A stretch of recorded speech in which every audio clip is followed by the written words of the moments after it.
നെല്ലിമറ്റത്ത് LDF തെരഞ്ഞെടുപ്പ് റാലിയും സമ്മേളനവും നടത്തി. കവളങ്ങാട് പഞ്ചായത്തിലെ LDF സ്ഥാനാർത്ഥികളെ അണിനിരത്തിയാണ് നെല്ലിമറ്റത്ത് റാലി സംഘടിപ്പിച്ചത്.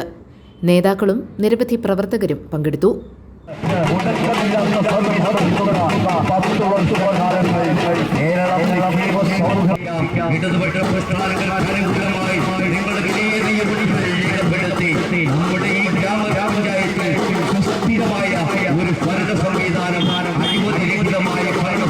സമ്മേളനം ആന്റണി ജോൺ MLA ഉദ്ഘാടനം ചെയ്തു.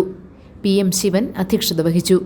Shaji Muhammad, PT Benny, KE Joy, CB Mathew, Abhilash Raj, TH Naushad, Ashkar Kareem, Soumya Sanalkumar, VC Mathachan തുടങ്ങിയവർ പ്രസംഗിച്ചു.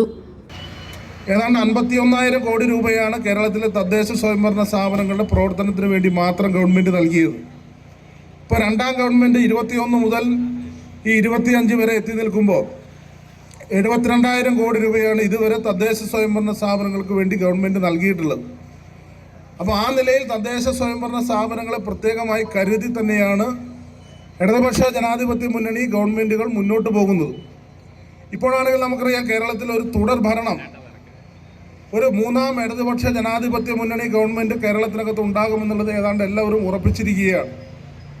അപ്പോൾ ആ നിലയിൽ ഒരു മൂന്നാം ഗവൺമെൻറ് കേരളത്തിനകത്ത് അധികാരത്തിൽ വരുമ്പോൾ തീർച്ചയായിട്ടും ആ ഗവൺമെൻറ്റിനോട് ചേർന്ന് നിൽക്കുന്ന ഒരു സംവിധാനം കവളങ്ങാടുമുണ്ടായ ഒരുപാട് കാര്യങ്ങൾ നമുക്ക് ഈ നാടിന് വേണ്ടി ചെയ്യാൻ കഴിയും. ഷിബു പടപ്പറമ്പത്ത് സ്വാഗതവും ഷാൻഡി കുര്യൻ കൃതജ്ഞതയും പറഞ്ഞു. GTV news, Kavalangad.